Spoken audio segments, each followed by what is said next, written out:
minutes avant le départ de la course.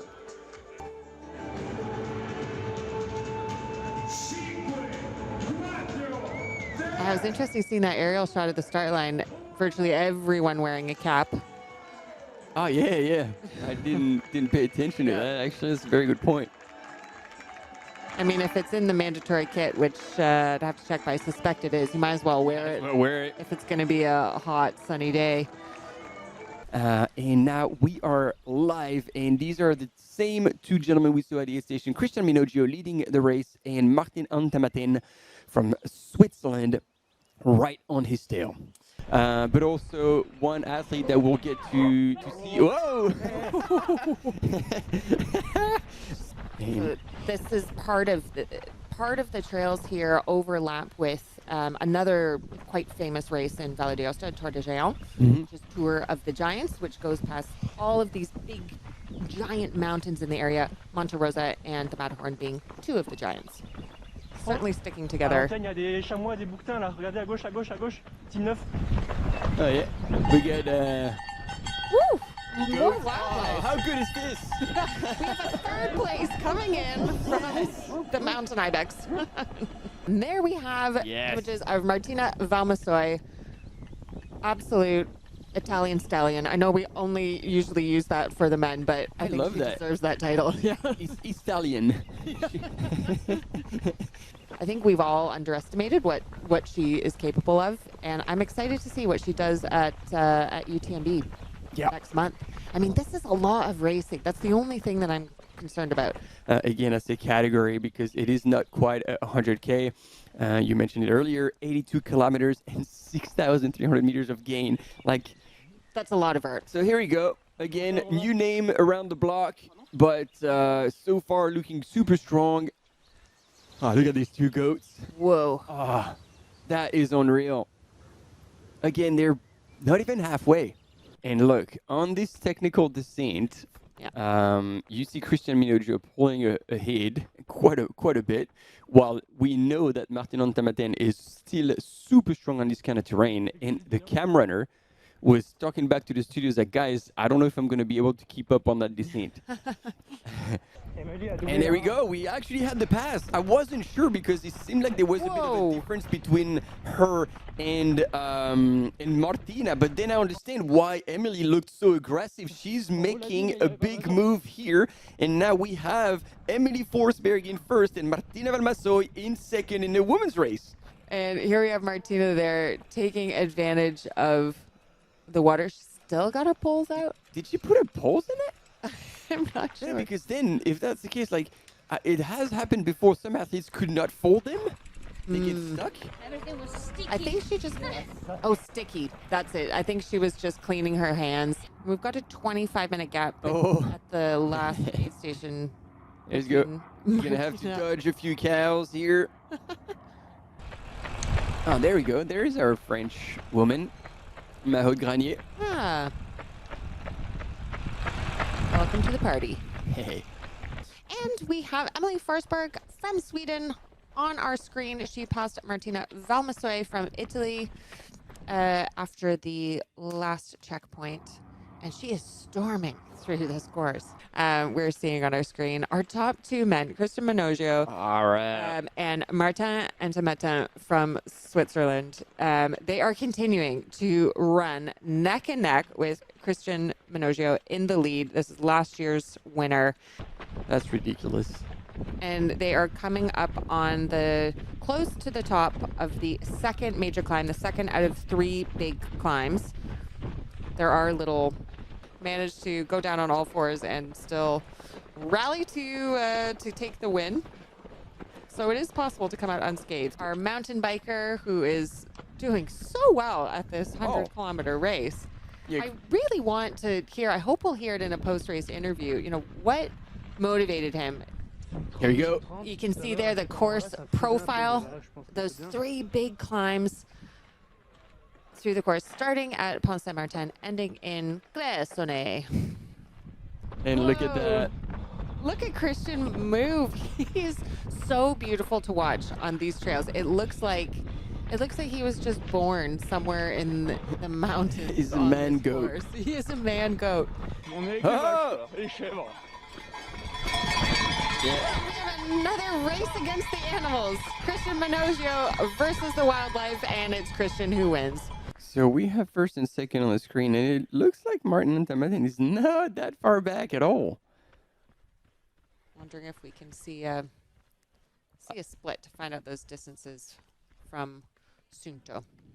So you can see here that there is still, you know, over a 10% climb, and Christian is still powering through it. All right, exactly. So she's passed. She's back in the lead. Confirme qu'elle a doublé et donc elle est devenue première femme de ce que je comprends.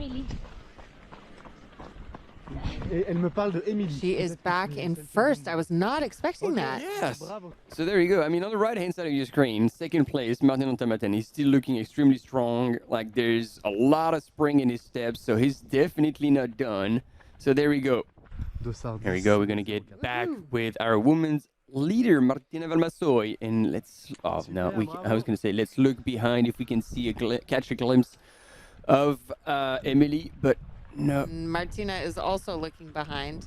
Take too much attention. So I guess, yeah, he's showing him the images on his phone. So he said basically you can sit down here and wait for 15 minutes to serve your penalty.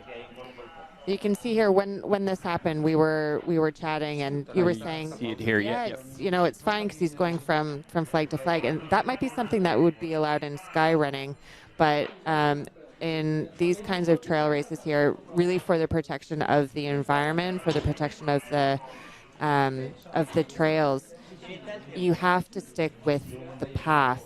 Yeah. You know, you can't, if you just go flag to flag, there are never going to be as many flags as you need on each point of switchback. So you can't really just take the most direct route on an uphill or a downhill. You have to stick to those trails. And so now the clock is ticking, and it was interesting because we saw Franco Cole, like one of the race directors, just share that news with Christian, and then he was almost as defeated as Christian, like regretful to have to enforce that. But look at how Christian took it. Yep. He didn't peep a word. He was like, all right, you're the boss. I'm following your rules. And now he's restacking, looking after himself. He knows that 15 minutes is going to have to just sit tight.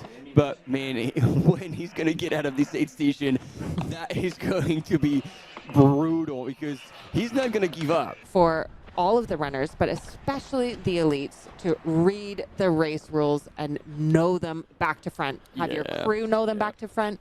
And, you know, even with the wealth of experience that these runners have, we're seeing them make really, really critical mistakes. And there we go, team. Back on course. Out of the gate.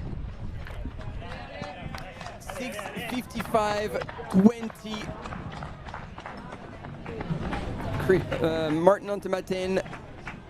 Okay, so we have first and second on the screen. It's hard to gauge, but there's a bit of a gap because it's been a while since Martina Valmasoy has gone past this lake. So Emily Forsberg has lost quite a bit of ground, so unsure yet the reason for it.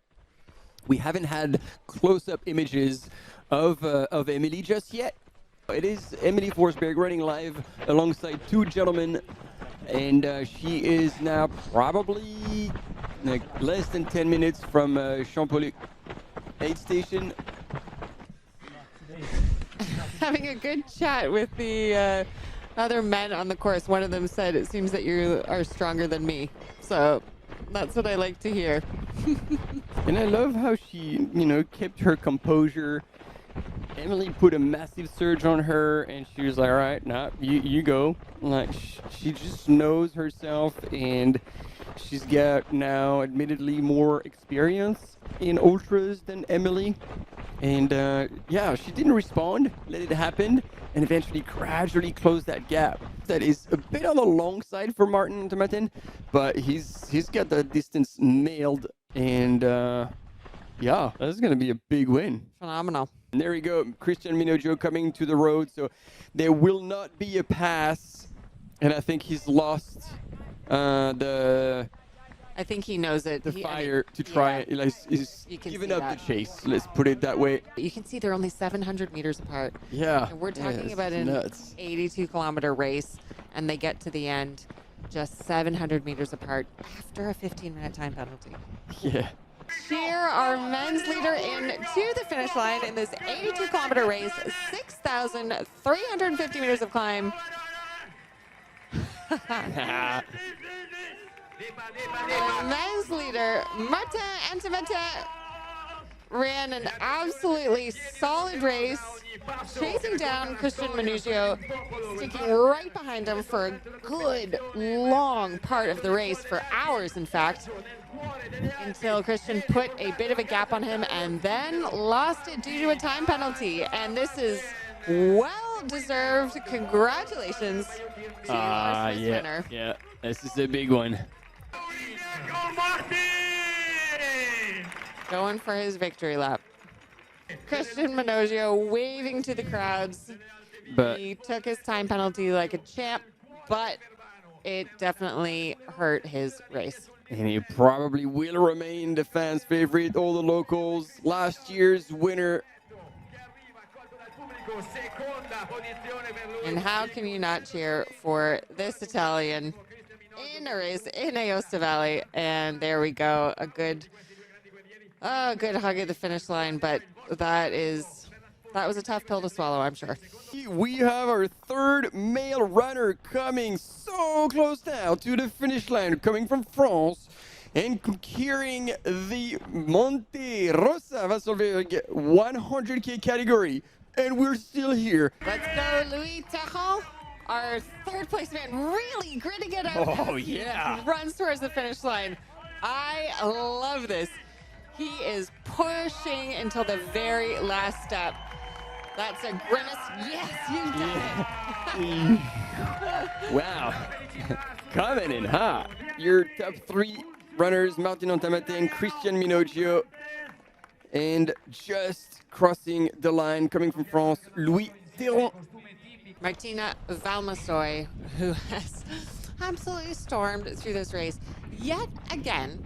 1,500 meters to the finish line for Martina Valmasoy to seal the deal on this Monte Rosa WalserWaeg by UTMB 100K distance.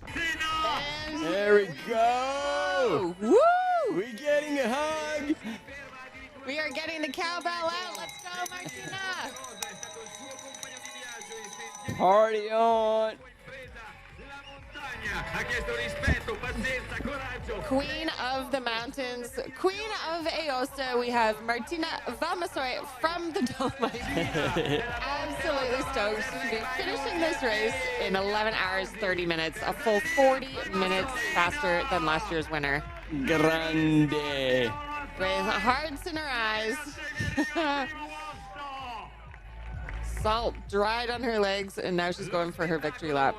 She has had just a fantastic race. Mom of three. She was talking about the heat, worried about how she would fare given that where she lives, it's only about 15 degrees.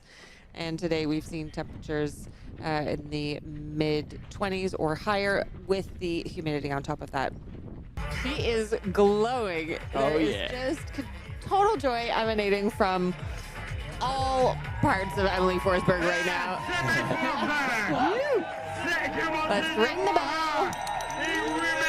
Our second place win in 11 hours, 56 minutes. Emily Forsberg from Sweden. Here we go. This is our third place winning, a replay of Mahmoud Grenier finishing the 100K race. Look at that smile. Man, his stoke is high. Woo! A little hop at the end. Oh, there you go. We got a hug. That's oh, well, that looks like the folks. That must be her parents. Oh, thumbs up from her mom.